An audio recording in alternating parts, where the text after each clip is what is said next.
Happy Tuesday, everybody! Welcome to another edition of 108 Stitches Baseball Talk. My name is Scott Morgan, off the Motor City Mad Mouth. We have a really good show.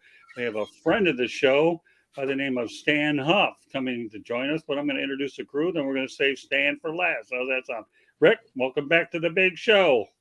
Thanks, Scott. And Eric, I know you wanted Stan back, and we got him. Yes, sir. And Jordan Long, well, Sports Scoop. Well, you know what? You made a new friend tonight with Stan Huff. Thanks for having me, Scott. You're very welcome. And last but not least, by popular demand, Stan Huff. Welcome back, Mr. Baseball Lifer. Well, I don't know how popular, but I'll take it. No problem. Thank you. Just give everybody an overview we're talking about. We'll talk about some rule changes, lack of discipline in Major League Baseball, World Baseball Classic, among other things. So we hope you can stay with us for the entire show. We'll definitely make sure that everybody can go out there and get their baseball knowledge. And like I said before, we try to do everything we can here to come up with some of the better guests, and that's what we're striving to do, show in and show out. And while I do that, I'll give you ways to find us both on the air, on Facebook as well. So we'll get to that in just a moment. So how have you been doing lately, Stan? You doing all right?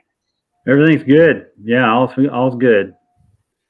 All right. Well, very good. Like I said, and then we'll have our parting shots a little bit later toward the end of the broadcast. So I should point out, everybody, that the audio version of 108 Stitches Baseball Talk can be heard on iHeartRadio, Apple, Spotify, Google, or wherever you get your podcast. There's a lot of different ones out there.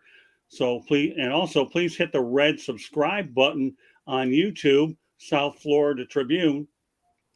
We're striving for 1,000 subscribers. We're getting there slowly but surely. Made some progress. Also, please comment, like, and share the broadcast. Want to be a guest? No problem. Send topic ideas to South Florida Tribune at gmail.com, and we'll go out there and match you with the appropriate show as well. If you want to advertise, call 954-304-4941. We are live on Facebook, LinkedIn, Twitter, and YouTube. So there you have it. And I'll mention this later on in the show. With that said, let's get to it. So we'll talk about rule changes, okay? And there's been a lot of them. We've talked about the pitch clock.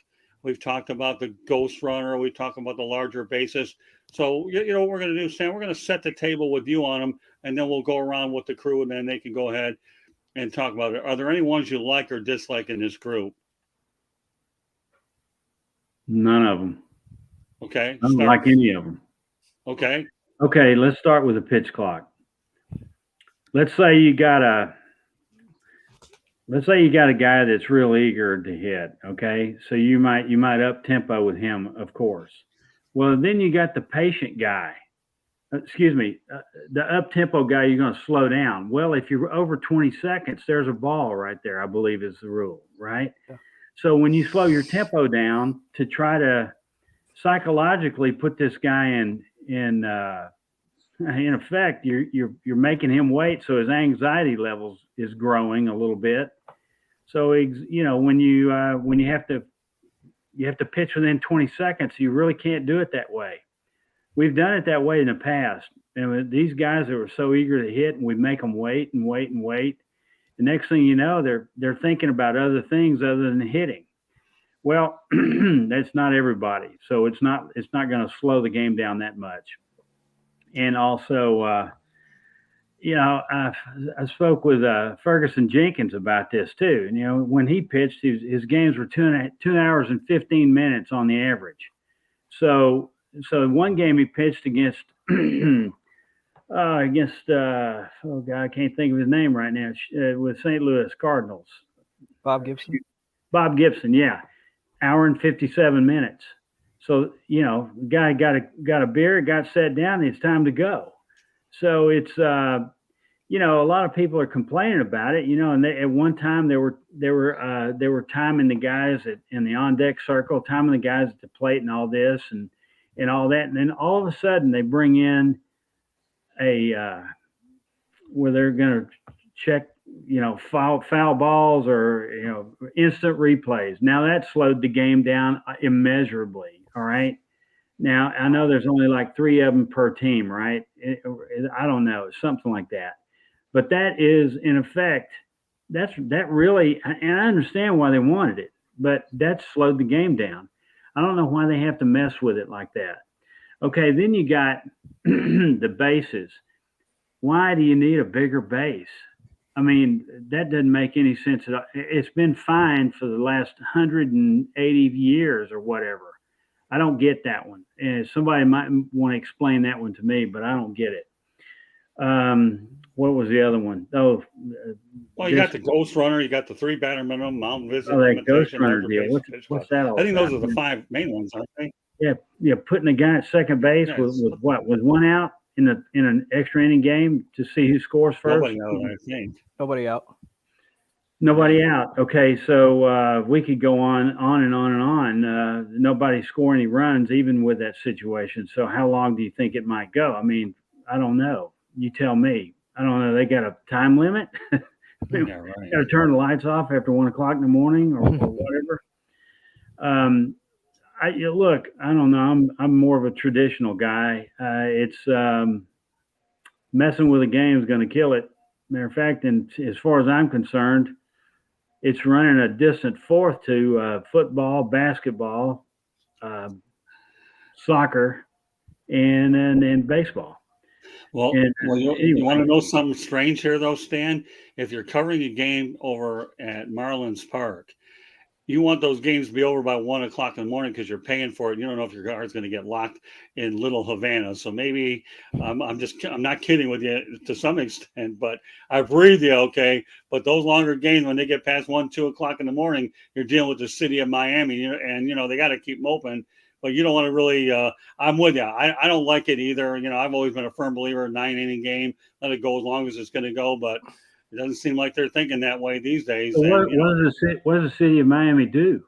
Well, here's the thing. You got a bunch of parking garages that you have. So you have to pay for parking, and then they close the garages at a certain time is what they do. Oh.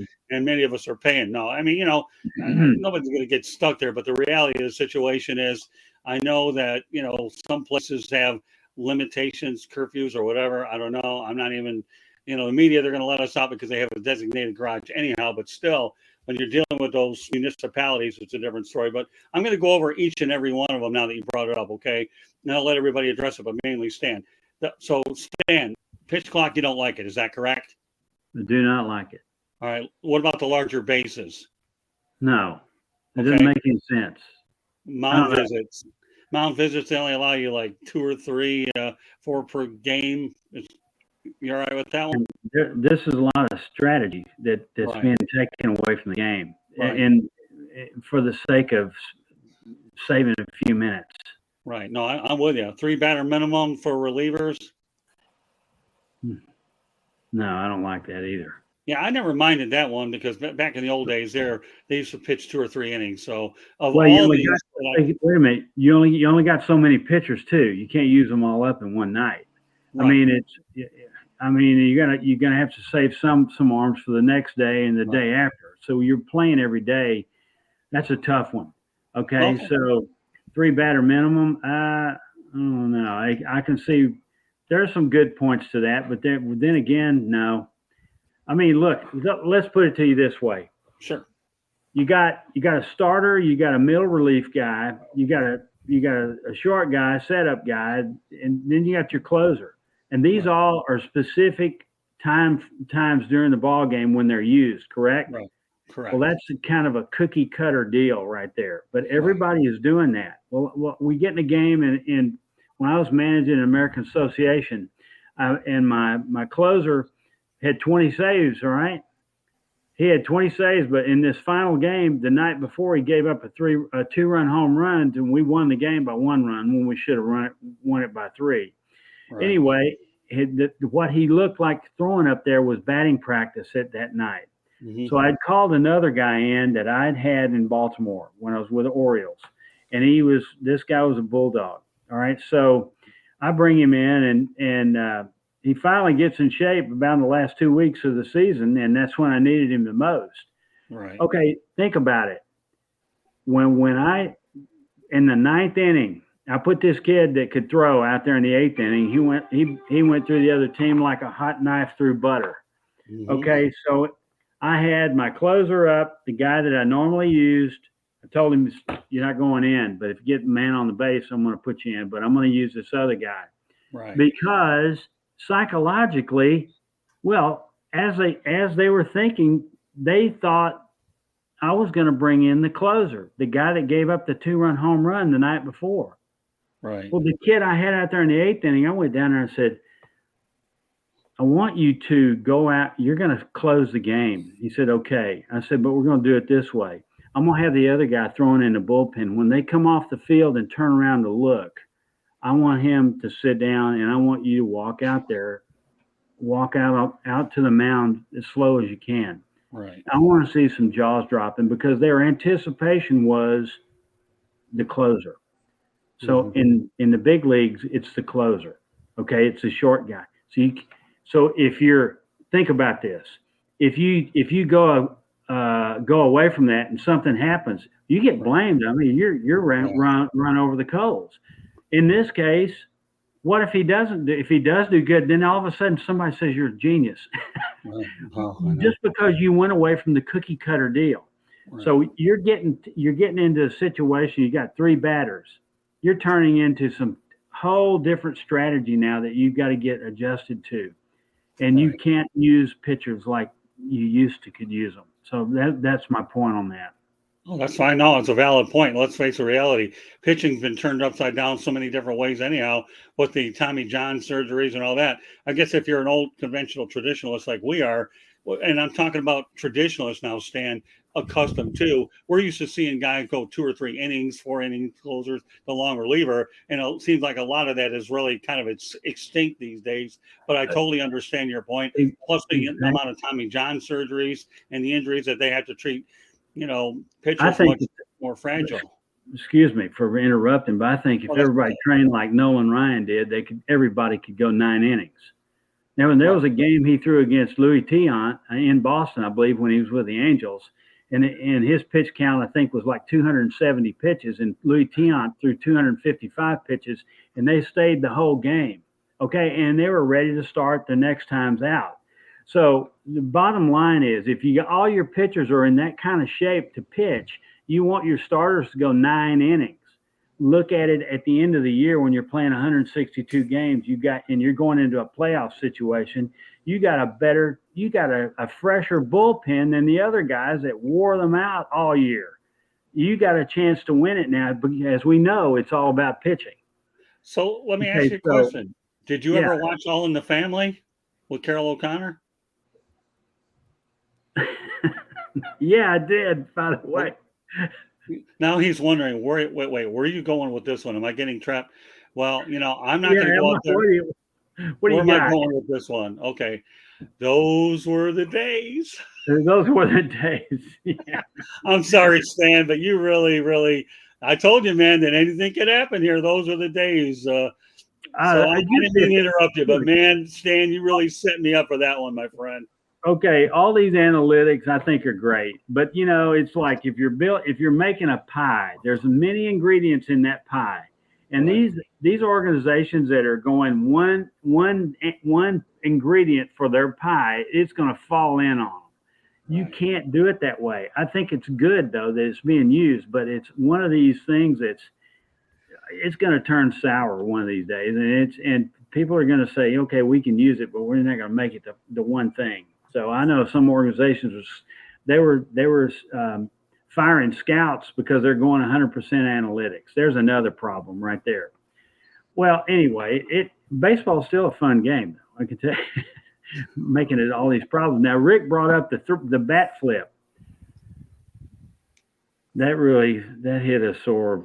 I hate it. It's so obnoxious. And if I was a manager and someone did a bat flip against, I'd beat them. I mean, you're gonna get beamed right the next bat. Well, that's simple. You're speaking like a true athlete because I mean, they'll hit him in the head like they like want to hit him in the head. You hit him in the butt. Be diplomatic. Fleshy meat somewhere. Yeah, but just tell them, don't do that again. the ribs, if you get them in the ribs, they're going to last for a while. You know, they're going to be Yeah, I hurt mean, for a was it while. Jose Batista, the one that did the bat flips? They're obnoxious, Well, completely Well, obnoxious. okay, it's obnoxious. It shows the lack of personal discipline. Well, okay, now we're getting into something here. Really, you know, we're getting into a hornet's nest now. The personal discipline. I had a dad come up to me. We're doing lessons with a kid. You know, he says, "Yeah, I don't think I want my kid looking up these ball players." I said, "Well, wait a minute. All right, you got something on your mind. What do you got?" He said, "Okay, look at these ball players. They come out, their hair down to their back.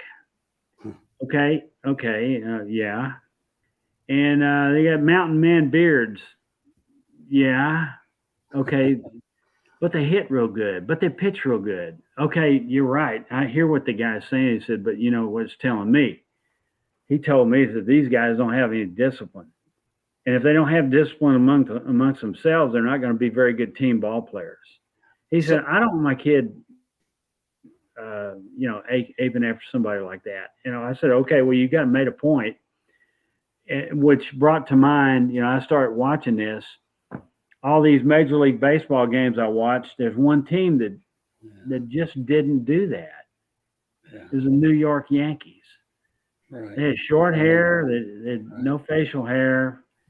And one thing, one time a reporter asked George Steinbrenner, "Hey, boss," he said, "why don't you put the names on the back so we know who these guys are?" Well, he turned around and said, "Because the only one that counts is on the front." It's true. Which boom, boom, right there. I mean, that shut the guy up really quick. But so they still don't put their names on the back either, you know. And over in Yankee land, which I was over there for a couple of years, there's a discipline that you have to get comfortable with. Otherwise, you're not going to be there. That's true. You know what, Stan? I'm sorry to interrupt you. Let me go over one or two things if I can, because it's really interesting how we talked about the Yankee way, and I want to continue to elaborate on that. Sure. But I want to make sure that we touched over these points. I think the ghost runner, I'll always hate it because, number one, to me, it isn't what the game was meant to be, having a fictitious runner and the pitcher gets victimized. And now they're talking about robot umpires, electronics. I think that's absurd too. I mean, there's only so long that you can go with the period of the game. At some point or another, you have to just kind of like, okay, do you agree with that? Yeah, I don't. Look, you got to understand, and I was tough on umpires, and I regret that. And one thing that I wish I was better. But being so competitive, you're wanting to win at all, you know, not at all costs, but win, and you just want a fair shake. And when you don't think you're getting one, you know, so sometimes I couldn't control it. So it's my fault for that. But understand, having a dadgum electronic eye call the pitches. Yeah. No. You're going to run more people off than you think. I mean, it's really. I mean, what do you guys think, Rick? What do you think, Eric? What do you think, Rick? Go ahead. I hate them. I mean, it's I've been to a game, the Atlantic League game at Gastonia for the Honey Hunters. They had it, and it was the calls were terrible, and everybody was getting on the umpire because we didn't know, and we found out that later on he had an earpiece in. It takes him a while because he's got to get all the information, pause, and then it's like strike one, and it takes the whole rhythm out of the game, and the stupid computer, I mean, the balls were on the ground, called it a strike. They were high. You know, it was ridiculous. So I hate it. There needs to be some human element to the game, you know, and they're taking the human element out of it. So I understand what they're doing, but they're trying to jazz it up too much and just kind of leave it alone. So the robot umpires and the ghost and all that stuff, I hate it. All right, let's go to the chat room real quick. Will Vogel says, I despise bat flips and when players hit a fly ball and give a lack of hustle running bases. What if the fielder drops it? You never know because of your lack of hustle and get thrown out. That's a good point, Will. So you know what I'm going to do? I want to turn this one over to you, Stan. Give me your thoughts about what Will just put out there. Oh, well, if you hit a ball in fair territory, you need to run like the Dickens to get on first base. Right. Who knows what's going to happen? Now, obviously, you're getting in a professional setting, 99.9% of the time, the guy's going to catch the ball. But when they don't catch it and you're not running, boy, that looks really horrible. Yeah, I mean, there was a guy that, okay, and I saw this, and this was recent, it was last year. Guy hit one really hard, and it was like 1 out. I mean, he hit it. It looked like it was going out. And he's jogging around the bases, high-fiving himself and all that, and didn't realize the guy caught it, and he kept running. He ran to third base and touched home plate, and when he got home, the umpire said, "You're out." And he went all the way into the dugout, and they were wanting to high-five, and everybody was like, "What are you doing?"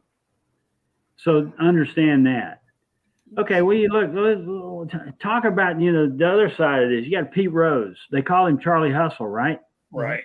Well, what I remember, there was one particular instance, he got 4 balls, and he sprinted to first base. Well, some reporter asked him, "How come you run to first base all the time when you walk?" He said, "I'm just getting my legs warmed up so I can steal second." So I understand that's a competitor right there, and that's really a team guy trying to get his team in the scoring position by getting to second base and the next guy driving him in. So that part you got to like. Look, I had an issue with a player that was sent down to me when I was in Montreal, and he was a big leaguer, and had an attitude. So they say he's not coming back up. So we got to trade him. You got to play him. So if you have to take him out of the game because he's not hustling, we're not going to, no retribution. So we're going along. This guy's doing really well. He hits a fly ball in behind second base with 2 outs, man on second. I'm looking, golly, he just missed a home run. I mean, he hit it straight up. It wasn't just a glancing blow. It was a line drive straight up. Had he got up a little bit on it, it'd been way out of the ballpark. But I looked down and he's standing at the dugout. I mean, in the batter's box with a bat between his legs, taking his gloves off. Right. And I told the other guy, go out there and play his position and tell him to come in. He's done for the night. Well, I didn't know what I was going to say to him. The guys are standing around. He goes, "What are you going to say, Skip?" I said, "Well, I don't know, but stay out of it." And you could hear a flea fart. And when he walked in the dugout, it was quiet. It was really, he said, "Why'd you take me out of the ball game?" Just right off the top of my head, I said, "Well, I thought you were tired. You hit that ball in fair territory and you didn't even run." So I thought, well, golly, he's tired. Come on, sit down. That was in AAA. Well, so a couple of guys were laughing. I said, "Nah, it's not funny. I'm not laughing. Sit down." And finally, we got that guy traded, and he was gone forever. So, I don't. When a guy is not giving you a good effort, I mean, really, as a manager, you can't start yelling and screaming at everybody all the time. That just doesn't work. It falls on deaf ears after a while. But there's 3 instances where you gotta tell the guys, okay, this is where I might raise my voice. Mm-hmm. Okay, if you're acting like a fool in your uniform, I might ask you to stop. If you don't stop, I might raise my voice. If you're being belligerent to one of your teammates, I might say, "Okay, that's enough." But if I got to do it twice, I might raise my voice. Right. And really the main one is, if you're not hustling, I'm going to say you got to pick it up. And if you don't pick it up, I might raise my voice, simply because that's a kind of a manifestation or an indictment on the manager not having control, and they blame the manager on that stuff. Okay, I don't know what they do in the big leagues. I know they do it in the minor leagues. So if the guy's not hustling, I'm all about taking them out of the ball game right where they stand. If they're too tired, and we need them out of the ball game, we need somebody in there that's going to play. Yeah. Anyway, what else? Yeah, no, those are good points. No, I mean, there comes a point as a manager that you being the main leader in that clubhouse are going to dictate everything that's going to go on there. Either they follow your lead, or, like you said, get them the heck out of there. And you are so right. And managers lose jobs if their teams aren't disciplined, unless they quit on them, then they lose them anyways. So that leads me to, I got to tell you, the discipline part is the worst part I'm seeing about Major League Baseball. Yeah, and you know what? That's a great segue to where I'm actually going to go now. Thanks, Stan. I appreciate it. So let's go ahead and talk about that and elaborate more on it. Okay, you talk about players being more individual and hitting numbers not emphasized, and team. We talk about the drama behind looking up to heaven, the bat flip. So let's take all of that, Stan, and put it in its proper perspective. I want you to comment about every one of them, from the individual stuff to not emphasizing the team and the drama, and then these guys can react if they choose to do so. Well, as we said before we went on live, the individual stuff is it takes 9 quality individual efforts to make collectively a winning team, right? But it has to be in concert with everybody. It can't be a one-man show. These guys that want to be seen, I don't know. They got the dreadlocks. They got their shirts halfway buttoned. Their pants, they wear their pants down like pajamas. They look sloppy, and with the way they're kept, they keep themselves. It looks awful. I don't mind a beard, but I mean a well-kept beard or a mustache, well kept. I mean just trimmed up. Look like that you got some class. Instead of the class I'm seeing out there, most of these guys, they look very low. It looks like they crawl right out of a crack or a gutter somewhere. And somebody put a uniform on and said, here, I hope you can hit, get after it. And if they're hitting, okay, we'll let them grow their hair down to their butt. Let them do it as long as they're hitting. Okay, that individual part of that discipline right there is ruining the game because it's becoming a one-man show. And the teams that allow it to go on are just not going to be any good. I'll give you, for instance. Used to be you couldn't have an electronic device in a dugout. Really? You remember when Yogi Berra was moving, he had a walkie-talkie or something way back in the 70s, 60s and 70s. They told him, you can't do that in the dugout. He's moving players around and all that. He's getting indications from, I don't know, somebody up top, wherever. Well, now you can have that stuff in the dugout. Cell phones, right? They got iPads in there. Like, on the football, they got the Microsoft Surface. Everybody's looking at a tablet. Tablet, yeah. Okay, there was something that came out in LinkedIn where I saw, I was told, they were checking out stuff, that they had to check out with it, but it wasn't tablets, so it was their cell phones. There was 5 guys sitting in the dugout during the ball game texting on their cell phones. Jeez. This is a major league team. I know. And it was I know the hitting guy up there. I called him. I said, what's going on? And this is getting out. It doesn't look good. Anyway, so that's what are you going to do? One man can't do it, and the way they're turning this game around, you got a lawyer running baseball. I'm sure the guy, he doesn't even know what a jockey strap is, much less, what a ghost runner is. They're looking at some of this, these issues they're trying out to see if it helps. I hope it's not permanent. And then they made the DH in the National League now. You talking about taking strategy out of the game, right? You can't do a double switch anymore unless you do it with a player or I don't know. I got to think about that one. Right. I haven't thought about it a whole lot. Yeah, but all right, okay. Then we talk the individual discipline. Here's the other part, Scott, Eric, Rick, Jordan. We got these contracts. All right, players. They got free agency after 6 years, right? Right. Is that it? Okay. Well, now when they get up there and they sign a contract for 2 years or 1 year, you're a free agent after that. Okay, now you got all this movement going on, and I mean movement.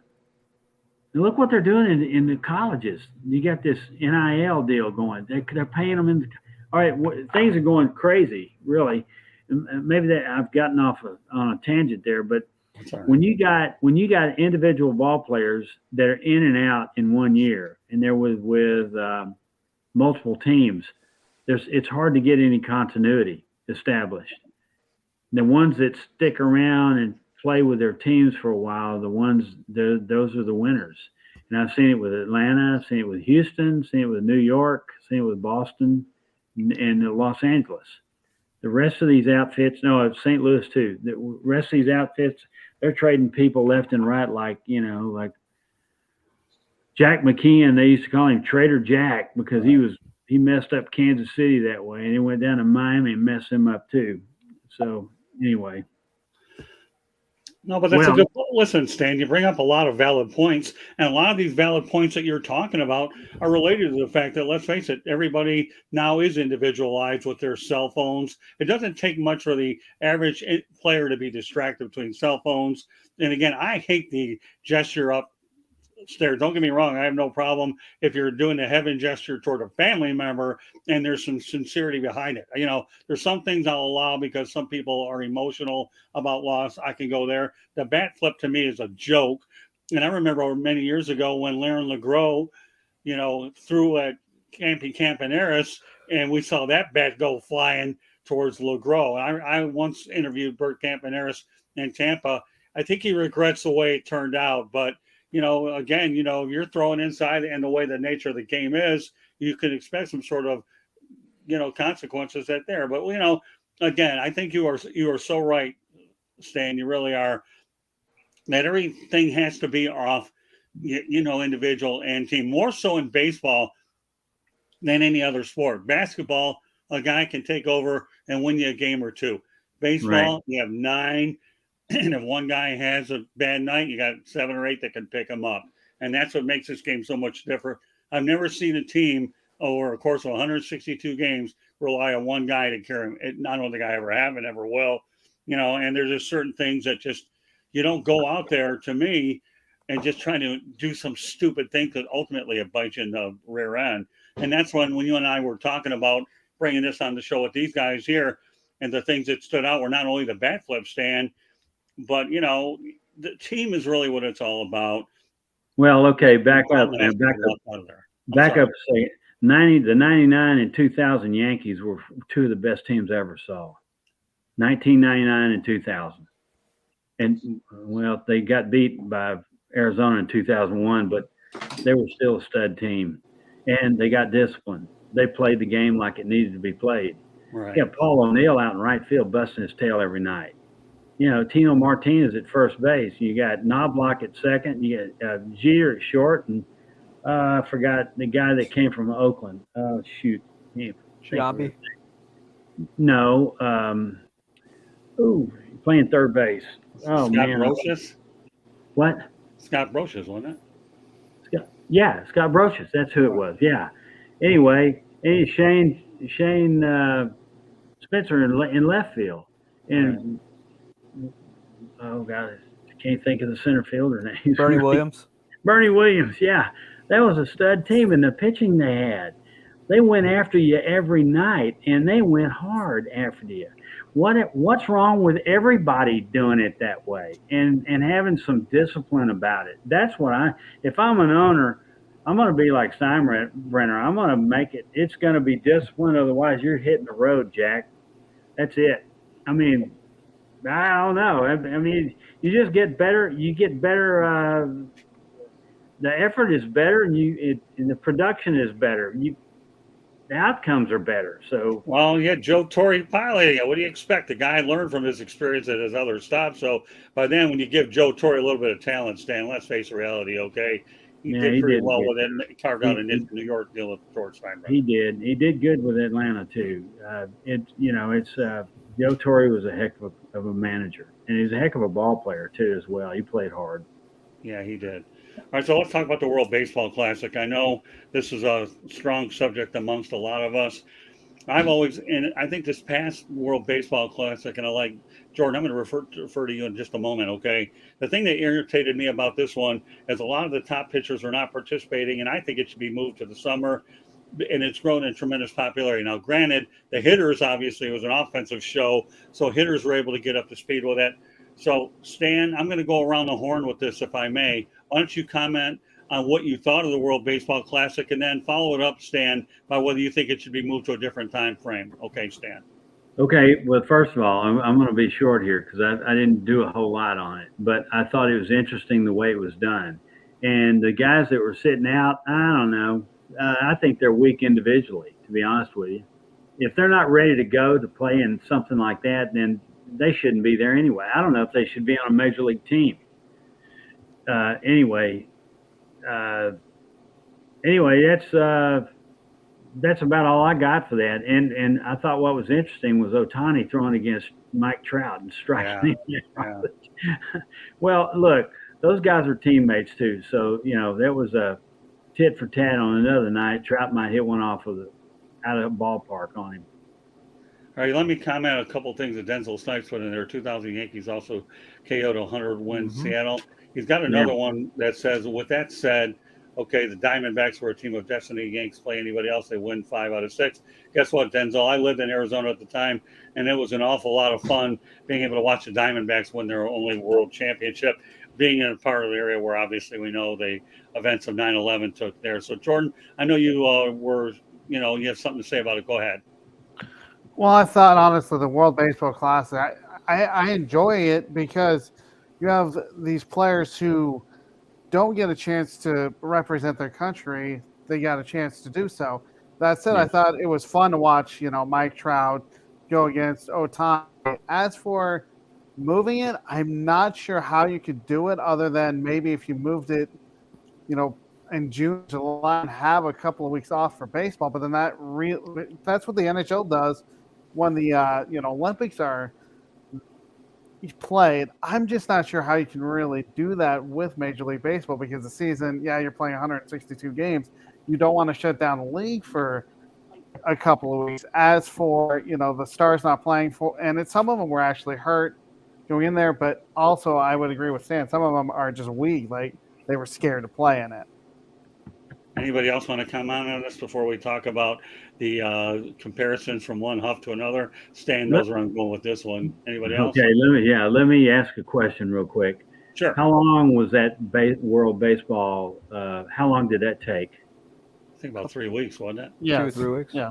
Okay, so why couldn't they do this after the season and 3 weeks after the season then? Good point. Yeah, no, I like that. I think they'll be too tired. That way, That's well, here's I don't think any players would want to play after that because you have the off season and you got to prepare for the next season. Yeah, they got plenty of time in the off season though. And I understand what you're saying, but everybody's in shape at that time. Everybody. Right. But it should be. If they're hurt, that's their problem. Really, truly, anyway, but you're right. That would be a tough one as far as when to do it. You're right. I agree with that. There's no exact science of this thing. I think they're only. I'm sorry, Eric. I guess they're doing it the only time they can. I just heard a lot of criticism about the time frame as well. So go ahead, Eric. Didn't mean to interrupt you. Well, the criticism you're mostly hearing is because that star player on their team got hurt. That's why they're criticizing it. Right. Otherwise, if there was no injuries, it wouldn't be a discussion.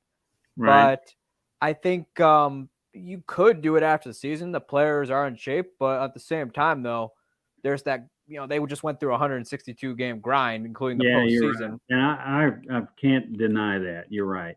And, by the time October rolls around, either they're drinking champagne or their season's done where, they want some time to chill before they pack up their bags in February or, or sign with, whatever team they're going to sign with and head down to, either Florida or Arizona. So, the question becomes when. I mean, hockey and basketball are a little different because those sports are played kind of periodically.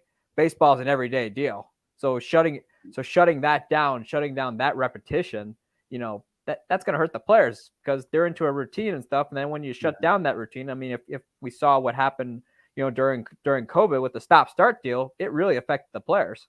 Yeah. Well, that's a good point. Let me even add to that. Okay. I remember if a team has like 7 days off between the playoffs and the World Series, their timing can be disrupted. I remember the Tigers lost to the Cardinals. You saw what happened. The Tigers were heavy favorites going into that series, and the Cardinals dispatched Detroit in 5. As much I hate to say it, it's a reality. And of course, you know about COVID-19. I'll never forget the Miami Marlins.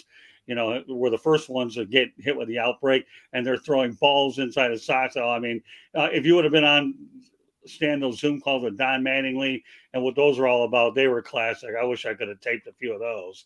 But throwing balls, I mean, it was like these Zoom calls were like no other. If you want to go to vaudeville, let me tell you, those Zoom calls are the closest thing that would get you there for sure. So there's really no easy answer for this whole thing. But I'm telling you, you know, but the one thing that can't be lost sight of, and you're right, Stan, is timing in baseball is everything. It really, really, really is. I mean, you know, you have slumps that are long, and then sometimes you're in a zone. And the thing that we can't lose sight of in baseball compared to any other sport, that if you are hitting 30%, you are considered a saint, and you are the greatest player on the planet. And think about it. You're a 70% failure. Now, right. That's true. If we all went into regular business and we did 30%, how long do you think we'd be in business? Not long. We'd be in the Salvation Army begging for a bowl of soup. We'd be bankrupt. That's a different reality in baseball, though. And why? Why do you think? Well, it's because there's a defense out there that says you're not going to get ahead.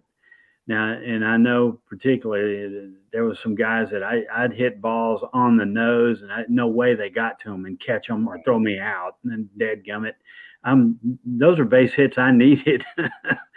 So, but you're playing against good ball players. They're going to do that to you if they're hustling.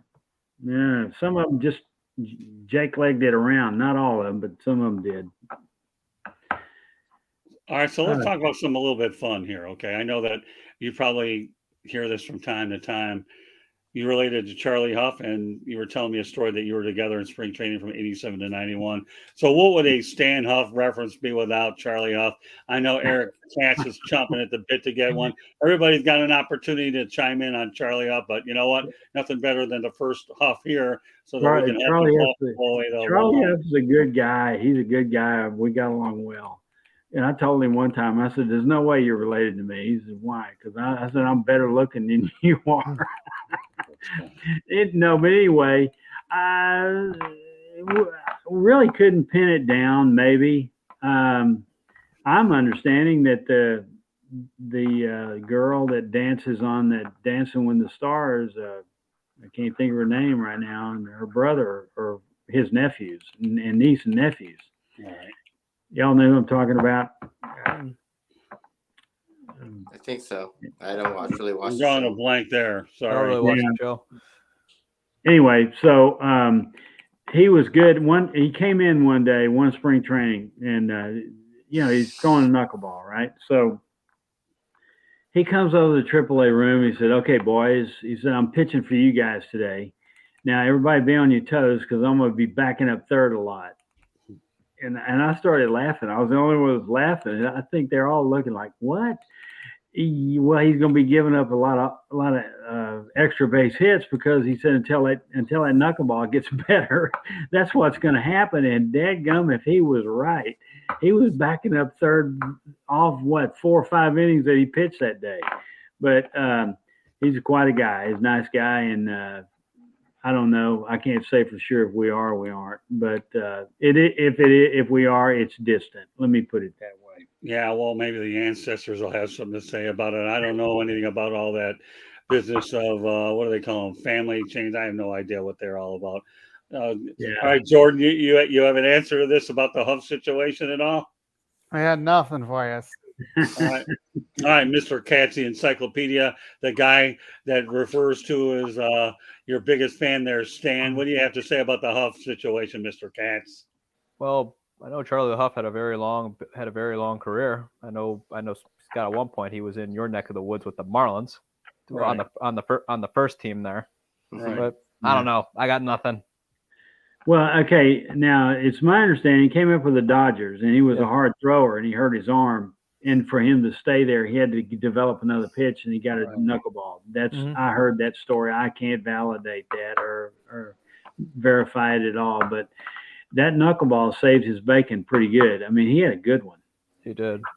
Okay, we were throwing knuckleballs. Of course, I was a catcher. You know, all the catchers throwing knuckleballs. I'm playing catch with him. We start throwing knuckleballs. Well, I threw one, and he put his glove up to catch it, and it hit him in the knee. He said, "What? Hey, I'm supposed to be doing that." I said, "Well, I lucked out." No, he's a good guy. Let me tell you what, Stan, you're talking to another guy that was a catcher too. I like catching. That was the one position I really grew into. I dealt with the knuckleballs, but boy, you better be on your toes there when it comes to fielding that pitch. Otherwise, you look either good or bad. All right, so I know you and I crossed paths back in the 80s. Okay, I was the director of public relations, as I alluded to earlier in the show, of the Gastoniarangers, and some interesting characters passed through. Chino Kadahia was a manager of a team that, by the way, lost 9 games. Yeah, and then you got Sammy. What's that? Perry Hill. Yeah, I'm getting there. Okay. Perry Hill, Chino Kadahia, Sammy Sosa, Juangonzalez, Dean Palmer. So I'm all right, Stan. You know, we both lived it. I probably knew you back then, of course, many years ago. Now that we're connected again, only you and I can appreciate that team. So why don't you talk about each and every one of these individuals and tell them what they meant to you or what you thought about them? Chino's a fun guy to be around, and he's a very smart individual. He's a catcher too, and Chino and Orlando Gomez and I were. They told us y'all work with Pudge, so we were running Pudge in the ground when he was a kid, and Chino was a big part of that too. Let's see, Perry Hill. You know, here's a guy that he studies infield play, and he develops some techniques to play, and it's well received. And next thing you know, he's got 20 years in the big leagues as an infield instructor. So you got to give him credit right there. Outstanding guy, individual, outstanding guy. Dean Palmer. Dean Palmer got a quick bat. My gosh, this guy. He could turn on anybody's fastball. Now, we had a kid that let me tell you this story real quick. We had a kid that, he thought he lived and died by his fastball, but, he'd use it too much. We traded him to the Cubs. He comes back and he says he's gonna eat our sack lunch.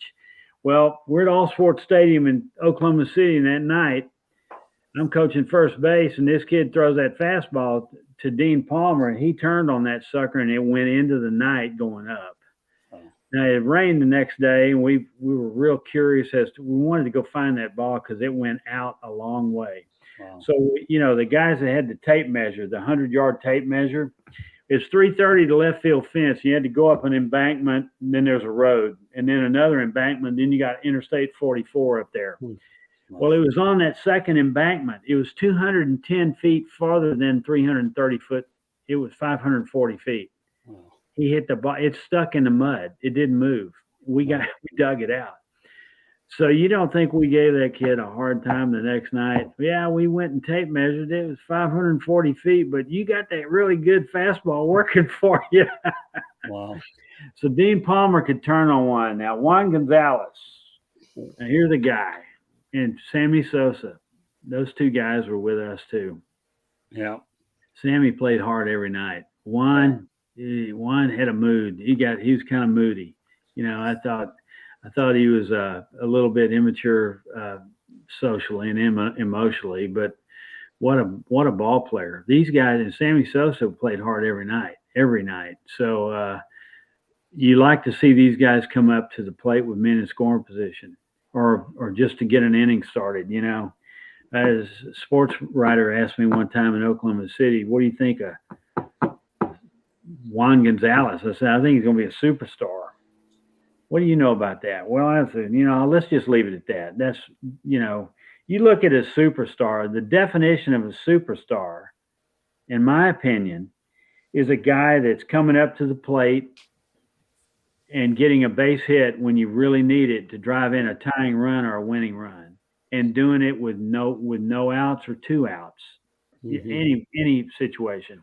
A guy hitting a 2-run home run when you're down by 1. A pitcher throwing a shutout when he's busting his tail out there for 7, 8, 9 innings, okay, and doing it consistently.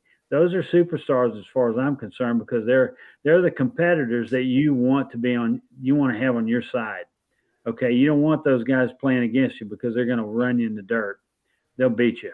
All right, Now, you want to hear some interesting stories about some of these guys? Let me. You can finish, but I got some good stuff for you. Ready? What were you no, going to go say? ahead. I'm sorry. I'm ready. Go ahead. All right, number one, I'm in Asheville, North Carolina. Of course, I was traveling with the team from time to time. We're staying at one of these hotels, and you're right, Stan. Juan Gonzalez could get moody. He took a laundry basket thing right inside the hall because he was so mad. I mean, I don't know what got into this guy said, but he took a laundry basket, lifted it, just threw it and everything, and it was unbelievable. Sammy In the Sosa, hotel. yeah, he did. Oh, it was. I'll never forget it. It was like it happened yesterday. Well, come on, you already said Stan. The guy's a moody individual. Oh, yeah. Did you remember the owner, Jackfarnsworth, at the time? He was a Bible salesman. Yeah. Jack didn't want to spend any money, and everybody gave him a hard time. I was actually their PA announcer, and I'll never forget the time when a guy by the name of Paul Postier went to the plate. I said, well, that'll leave it all up to Paul Postier. And I got this line from George Kell of the Detroit Tigers, and Paul Postier gave me this look up there. What are you doing? Making it put me? I mean, come on, man. You can't handle the pressure being a pro ball. Get that little daylights out of here. Hey, wait a minute now. Paul Postier played for us in Tulsa and did a really good job. We won the Texas League in 1988. Oh, I know, but when it came to let me tell you what, the one thing that Jack Farnsworth says he had, okay, with the Texas Rangers, well, I'm going to make sure I get their time. Go, hello. But yeah, no, I'll never forget when I'm going to get all the top prospects, and you know what, lo and behold, yeah, we did, only lost 90 games. Now, here's an interesting part of that whole story, okay, and that's this. I told Jack Farnsworth, you realize the manager getting in here lost 90 games because I was working in the Florida State League prior to this, okay? And he, for the Fort Myers, I think he in the South Atlantic, the Florida State League. No, he didn't. Yeah, he did. Well, sorry, Jack. Rest in peace out in Gastonia. But, we had a 90, but the lost manager with us, but yet, ironically, a lot of major leaguers. So, when you put it in perspective and you look at the minor leagues, Sammy Sosa, I had to tell you, one of my favorite stories was over at Joe Robbie Stadium when the Chicago Cubs were in town to face the Marlins at that stadium before they moved to Marlins Park. And I'll never forget when she wouldn't let me do a one-on-one. Why would you? I mean, everybody else wants them. So I'm standing on the field. Hey, Sammy, remember me? Oh, he gives me this old Sosa grin like you wouldn't believe. All right, Sharon, okay. You realize he knows me? The next day, the woman gave me a one-on-one interview, but I had to go to the ballpark like 2 or 3 times until I pulled it off. Well, I told her, I said, listen, Sharon, okay, once upon a time I had your job, and now I understand, but I'm legitimate. You don't have to worry. I'm not going to go talk about the old other business. I only want to reminisce what we did. So, you got stories, I got stories, but yet you and I were teammates in 87. Here we are in 22, 23, doing one interview per year. And we have a new audience. Well, not Eric Katz and Rick Curdy, but Jordan Long is a new kid on the block in this broadcast. So you and I can talk stories all day long. But you know what? I've done such a good time talking here. I'm going to let everybody on the crew be able to ask you a question or two. Go ahead, Rick Curdy. Start it off. So you're not related right? to Charlie Huff. Well, do you see yourself Curdy managing again? I'm sorry. What did you say? I didn't understand you, Rick. I said something about did you you miss ever not managing in the big leagues? Yeah, I miss it every day. I mean, that was the life I liked, and it just in some ways it worked, in some ways it didn't. I mean, you're in a really fickle situation where some owners love you, some owners don't. You don't know it. I mean, you don't know. You think you're in, you're out. Think you're out, you're in. So it was a toss up all the time. In the last 3 places I was at, I was like the new guy in, so they were all the time shuffling, making changes. So anyway, I got like 35 years involved in the game, something like that. Anyway, so I enjoyed it. Okay, and the only regret was the playing time. Now I backed up 5 number 1 picks, and one year I caught 100 games. So that thinking back about playing this thing after the season, you're right. It wouldn't work because everybody's tired, the ones that are playing. So not only did I catch 100 games in the season, but I caught about 15 or 20 in spring training. So it was more than 100 games.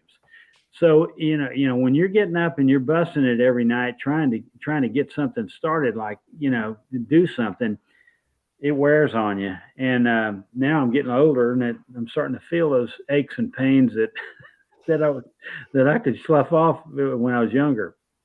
Join the club. Yeah. When you get to our age, those aches and pains become a little bit more than aches and pains. Not that you guys know about it, but I played that position a while too. And I'll tell you what, my dad went through a lot of reinforcements when he owned a sporting goods store. I don't have to get into the logistics for it. I'll let everybody read between the lines. Reinforcements below the belt, do the rest. Rick, you have another question for Stan? No, I'm good. All right, turn over to Jordan. So, what would you say is the best player you either managed or, played against? Oh my gosh, I played against a bunch of really good players, and the best player that I managed, I'd say, was Milton Bradley, but he was a bad boy, and let's say I didn't manage one, but I was a coach, so let me think. A couple of guys. Maxscherzer, I managed him. He could pitch. Luke Hochever.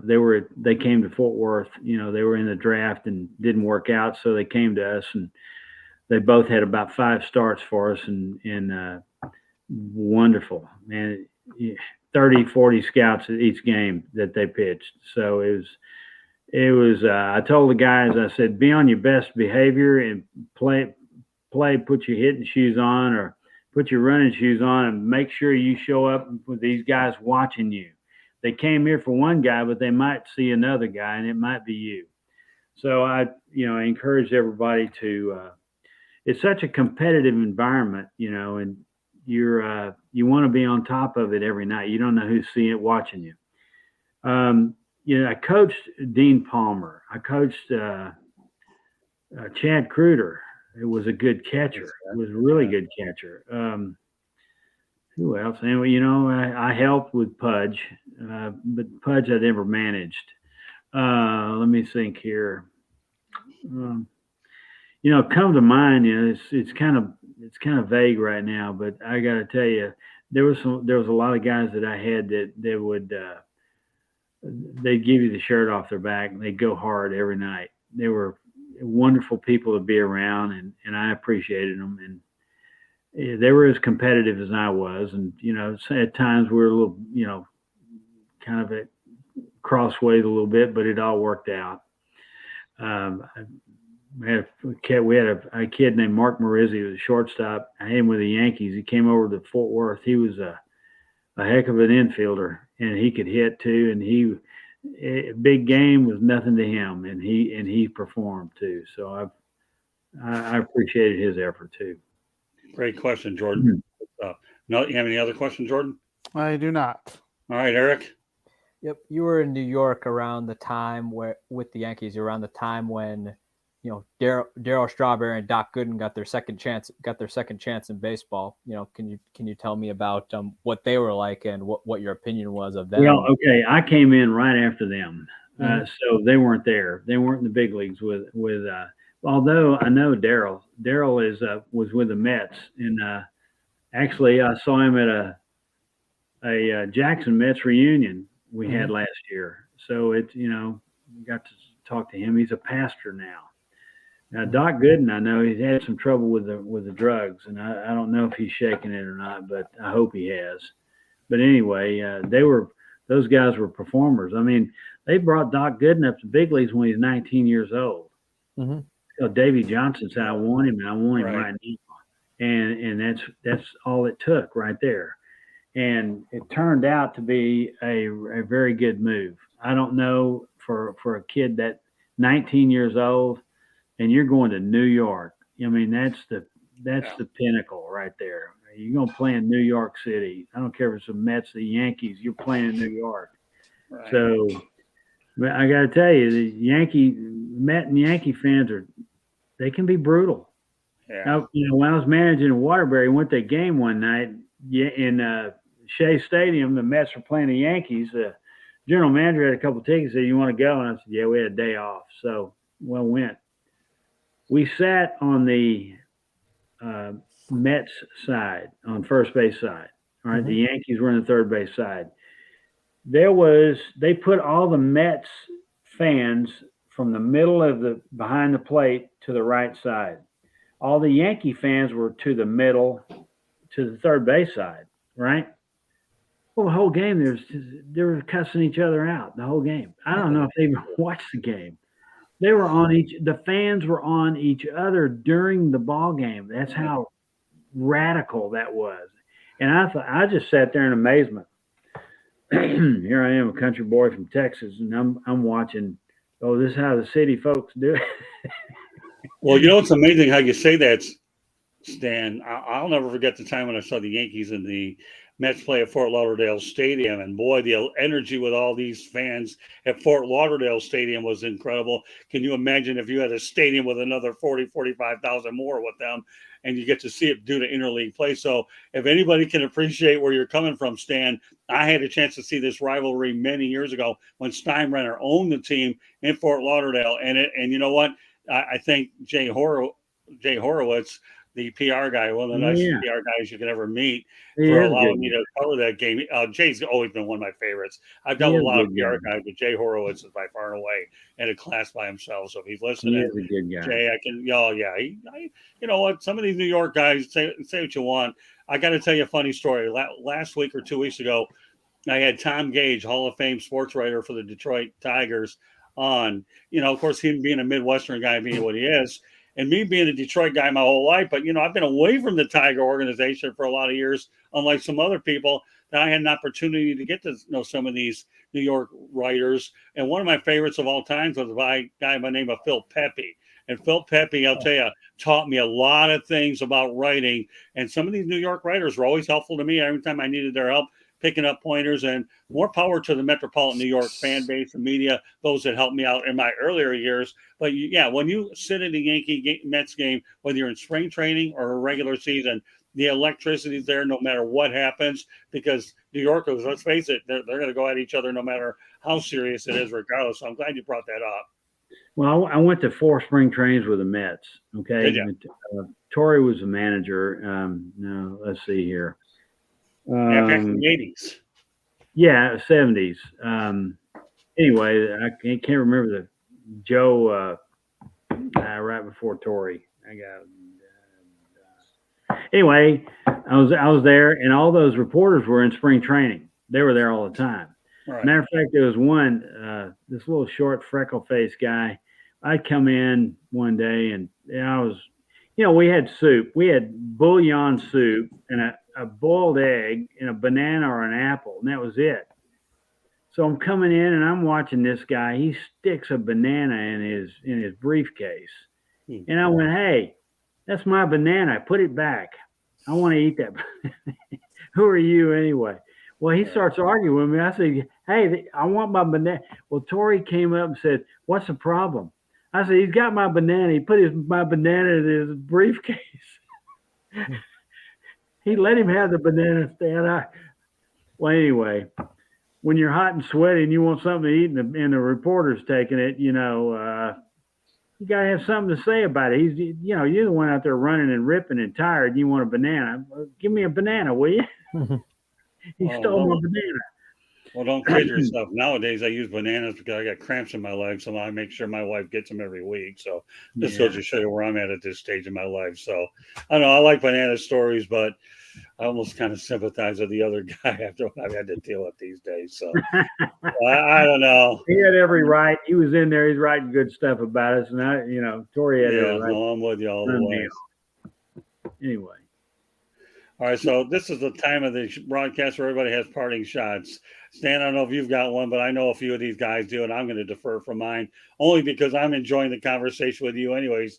2 guys that cross paths in Gastonia, North Carolina, not far from Mr. Curdy off of I-85 at Sims Park, which undoubtedly has been replaced by a different venue, although it's still there. I guess they still use it, but not for what Pro Ball. So, all right, Jordan, you want a parting shot? Go ahead and take it. All right, so the Chicago Cubs signed Nico Horner to a new deal. It's going to pay him $11.66 million for the next 3 years. I don't understand why they did this. The reason is, yeah, he's a .277 hitter. The problem is he does not hit home runs. He hasn't proven he can. He's basically only had 13 home runs in his career and 101 RBIs. 10 of those home runs came last year. So I guess the thinking is that he's still going to develop, but I just don't understand why they would do this now rather than waiting one more year. Okay. Well, you know what? I want to go back to one here. Okay, with Stan. You know, I do remember the days when Mickey Lolich, Vita Blue, and all these guys used to eat innings. And I got to tell you, I do miss a complete game. And there were so many great pitchers of the past. I'm not even in the Hall of Fame, but Mickey Lolich to me was an innings eater. There are a lot of innings eaters that unfortunately are not in the Hall of Fame. So if I'm going to have a parting shot of my own, you know, I'm with you. I missed a complete game. And the one guy I wish was in the Hall of Fame was Mickey Lolich, and I'm sure there's a lot of innings eaters. But innings eaters should be recognized, considering what the heck you have now. Whatever the modern standard is for a quality start of 7. You know what, Stan? You and I used to go ahead and see them all the time. So, Yeah. You know, so this comment is for all those innings eaters like Mickey Lolich that never got in the Hall of Fame that should be. But that said, okay, go ahead, Eric Katz. What's your parting shot? Well, I'm so happy the Yankees did the right thing by bringing up Anthony Volpe. I mean, Peraza was probably the safe bet, but at the end of the day, Volpe outperformed him in camp. The Yankees did the right thing, bring him up, and now the kid's practically the same age as a very young Derek Jeter was when he was brought up. So hopefully there's a little bit of magic in that bat. Okay, Rick, do you have one? Yeah, I saw in a recent poll, Jacob deGrom was voted to be the American League Cy Young, and I'm like, why? The guy can't stay healthy. He's going to a different league. He's not going to be good in the American League. We've seen that. I remember Mark Davis when he went to the Royals. He was terrible. I just don't see that with deGrom. I think he's going to struggle in Texas. I don't think he'll be the same. I think he'll be injury prone. And I just don't see him just being even successful. So for them to say he's going to get the Cy Young Award in the American League this year, to me, is really ridiculous. That's a If I were stretch. him, my goal would get the Cy Young Award. How about just Finish the just season. complete the finish season the without season, any stop getting injuries, hurt. and then I can guarantee you that front office and the Rangers owner is probably cringing every time a pitching coach or a trainer has to go out to that mound. He's in a different league with different players. We saw Pujols; he wasn't the same when he went to the American League. No, you know, and I just see the same with deGrom. It's not going to work. He's not only is he going to get hurt, he's not going to be as good as he was in the National League. When he faces the Astros, he is going to get shellacked. Yeah. Now we'll leave Hey, it. I got a little trivia for you. All right, go ahead. Bruce Bochy's the new manager of the Texas Rangers, right? Yeah. Mm-hmm. Okay. I was traded for him. Oh wow. Me and a guy named Randy Rogers. We went for Bruce Bochy. Bochy went to the White House. We went to the doghouse. That is so funny. That's funny. I got a story about Bruce Bochy. Oh, do you really? He's a great guy, though. I tell you Oh what. yes, like I met for those who remember, the broadcaster from ESPN, obviously now the San Francisco Giants, John Miller. Great broadcaster. If he was there when the Giants were going through their three-peat, not quite their three-peat, but their 3 rings in even number of years or whatever it was. And, so John Miller's not wearing his World Series ring. Boch is just sitting there looking at this. And he's like, why aren't you wearing your ring? He's like, John Miller's like, well, I didn't help anything to win. And he's like, Bruce is like, I didn't either. He's like, and John's just like dumbfounded. And he's like, I just made a move and hoped and prayed the guys would execute. All right, let me add this real quickly, okay? Just to recap, the audio version of 108 Stitches Baseball Talk can be heard on iHeartRadio, Apple, Spotify, Google, wherever you get your podcast. So if you're out there outside, you don't have access to watching it, no problem. That's how you can hear it. Please hit the red subscribe button on YouTube South Florida Tribune. We're striving for 1,000 subscribers. Please also comment, like, and share the broadcast. We're striving. We obviously, if you want to be a guest, okay, please send the topic ideas to South Florida Tribune at gmail.com. I emphasize we're striving for 1,000 subscribers. Everyone helps. We would appreciate that as well. if you want to advertise, okay, call 954-304-4941. We are live on Facebook, LinkedIn, Twitter, and YouTube. And I should point out to you as well that, you know, the subscribers are important for us, and we appreciate the fact that we put a lot of work into these shows there. So again, please subscribe and go from there. You know, and again, our email address is southfloridatribune@gmail.com. Comments or any things that you want to talk about, feel free. Also, you can follow me on Twitter at Tribune South, okay, on Twitter. So, you know, with that said, this is a part of the program where I give everybody an opportunity to go out there and let everybody know how to get hold of them. All right, Eric Katz, lead it off. Well, you can follow me on my Twitter at Sports Team News, where I'm tweeting everything baseball, or at the blog I write for, Belly Up Sports, where I write about everything related to the game of baseball. Okay, you're up next, Jordan. You can find me on Twitter at SportsCube1. I have a blog that I write Monday through Thursdays with podcasts on Fridays at sports-scoop.com. Of course, I'm on a bunch of Sideline Sports Network shows. That leaves up to you, Rick, and then we'll go to Stan. And I have one more thing I'll mention about Candy Ebling. Go ahead. www.charliebats.com. Find me on Facebook at Charlie Bats Baseball. I'm also on Twitter, Charlie Bats Baseball, Instagram at Charlie Bats. I'm also on LinkedIn under Rick Curdy, and my email address is cltbatsbaseball@gmail.com. And go on our website and sign our petition. All right, kudos to Candy Ebling. If you want to find out, I'll go to our website, www.southfloridatribune.com. Gets it done. She puts all the shows up, all the content. Without her, we'd have a very hard time putting this operation together. And so kudos to Candy. She's a jack of all trades, a master of them all as well. Stan, what can I say? You want to let everyone know how they get a hold of you as well, my friend? Well, I'm not really a social media guy, but no, I got an email address, STHOUGH at Hotmail. Anybody want to talk? There you go. Email them. So meanwhile, what a great show. Any closing comments before we call it a night? No. Well, I enjoyed it. Thank you. We've covered it well. Our obviously friend of the show, Stan Huff, was kind enough to join us on 108 Stitches Baseball Talk. So we'll be back next Tuesday night, 108 Stitches Baseball Talk. So on behalf of Eric Katz, Jordan Long, Rick Curdy, Stan Huff, my name is Scott Morganroth. Thank you for joining us on this edition of 108 Stitches Baseball Talk, and we will catch you the next time. Good night, everybody. Good night. Good night.